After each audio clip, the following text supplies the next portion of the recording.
Oh my God, what am I doing? Hi everyone, welcome to my channel Just Thinking Out Loud. My name is Desi-Rae. For the past couple of weeks, I've been hearing about events where people are being banned or attempts are being made to deplatform them from speaking due to labels such as being alt-right, Nazi, white supremacist, or just being a sympathizer. At first, it seemed that this kind of thing was mainly being done on university campuses by younger people and movements with lots of younger people, such as Antifa. But recently, two public figures, especially Ms. Lauren Southern, who does what I would describe as investigative journalism, were stopped from entering the UK when they wanted to speak with others about issues that they thought were important.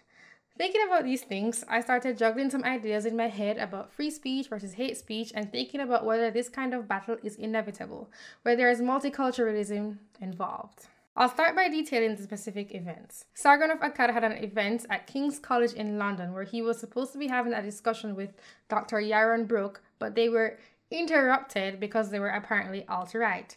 They wanted to talk about Ayn Rand's philosophy, objectivism, and then have a question and answer period afterwards. They called him fascist and alt-right, even though he is decidedly not and has argued with the alt-right many times.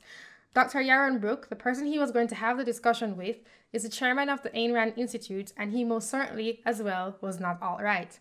Christina Hoff Sommers also wanted to give a talk at Lewis and Clark Law School in Portland, Oregon, a few weeks ago, but she was interrupted by people claiming that they did not want to give a platform to white supremacy.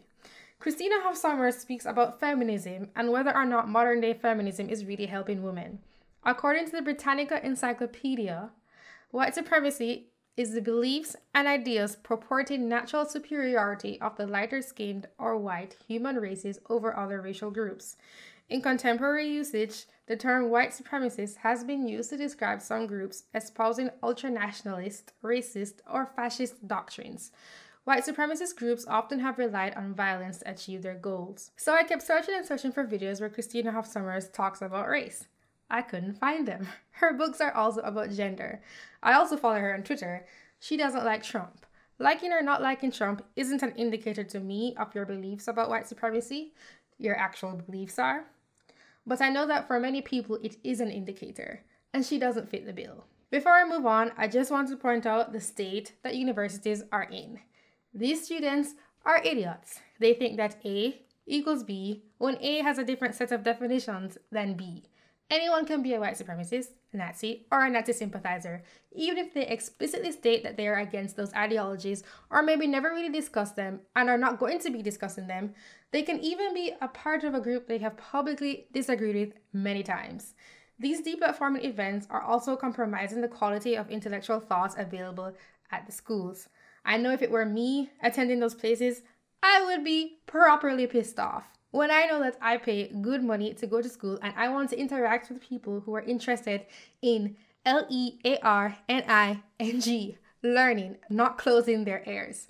They obviously don't speak for the students who do want to attend and hear and are curious, even if just to debate the speaker. Apart from these speaking events, Ms. Lauren Southern was detained by British officials at the UK border. She was asked if she was a Christian extremist and asked to describe her political ideology. They had no proper reason to detain her, even though it was under the guise of stopping terrorism, and they eventually said it was just because she was racist. They asked to see her cell phone and threatened that if she didn't give up the information now, they would still be able to do it anyway in the future, which was not true. Now, what has Ms. Southern been up to that is so bad? I know that she criticizes Islam. I know she's been reporting about racism against white people in South Africa.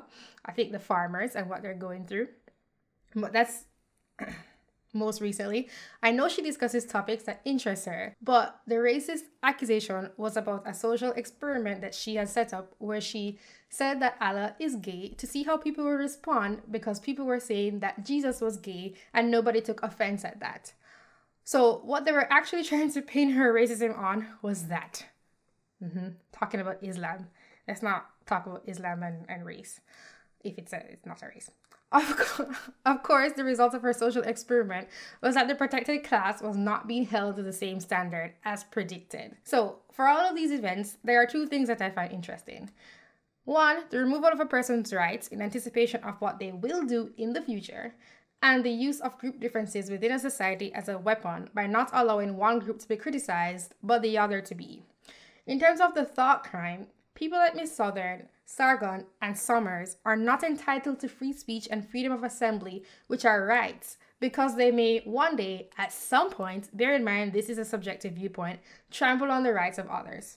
So a present removal of rights is okay in order to stop a potential removal of rights in the future. Sargon of Akkad and C.H. Sommers are supposedly fascists, so it's okay to go to their events and push people around or stop them from speaking. Someone doesn't like what Lauren Southern is saying, so she can't move around and talk to people and report and do what she does. The logic I see here is that to go to the root of a potential beginning of tyranny, one must employ tyranny. Makes sense, right?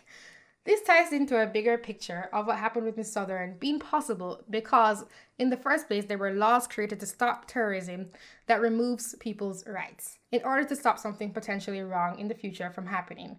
She had no right to remain silent or obtain legal advice. This is similar to laws created by the US under the same pretenses.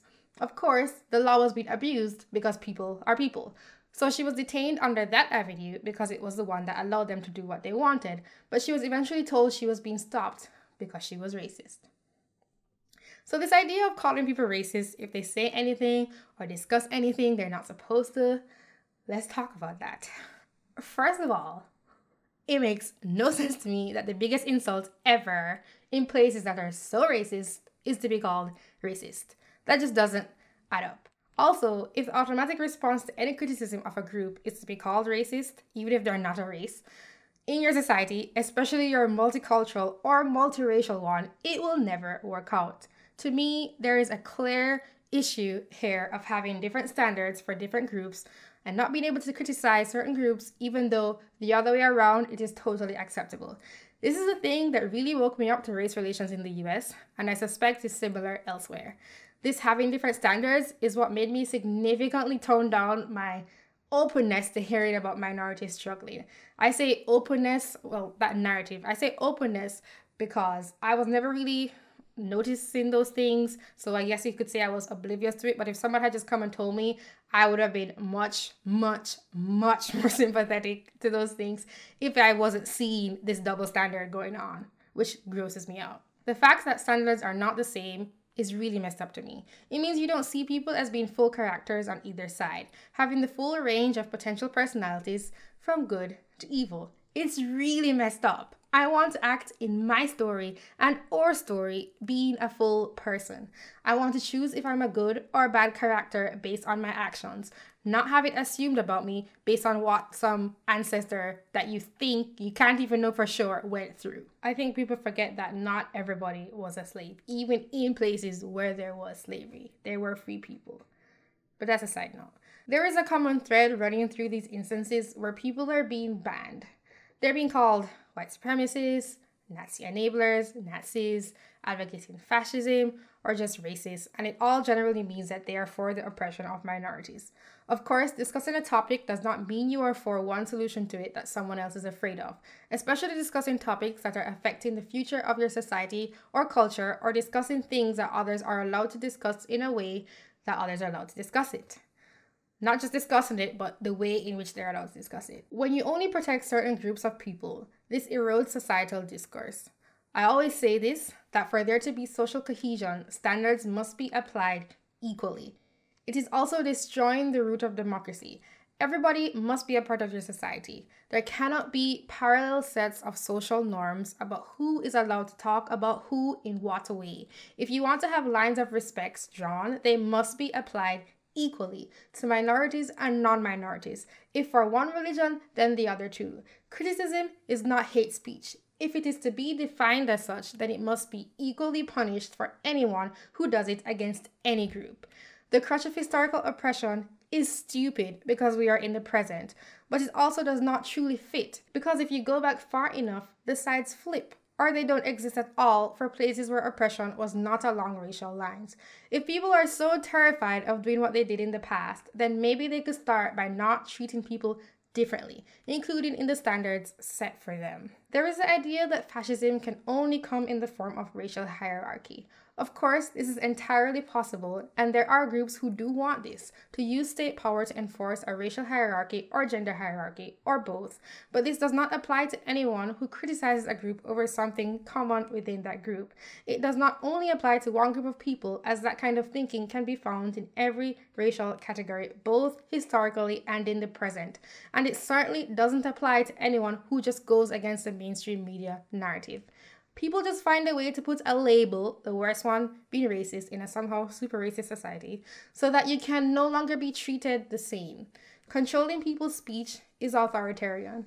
The ends do not justify the means. Then you are actively doing what you claim to be fighting against over a possible threat. This mindset is now not just at the level of universities, but all the way up. We're seeing it with a lot of tech companies too. Someone doesn't have to actually do anything, just question and talk to others. Officials didn't even have a proper reason to detain Miss Southern. She just committed thought crimes. This is not good.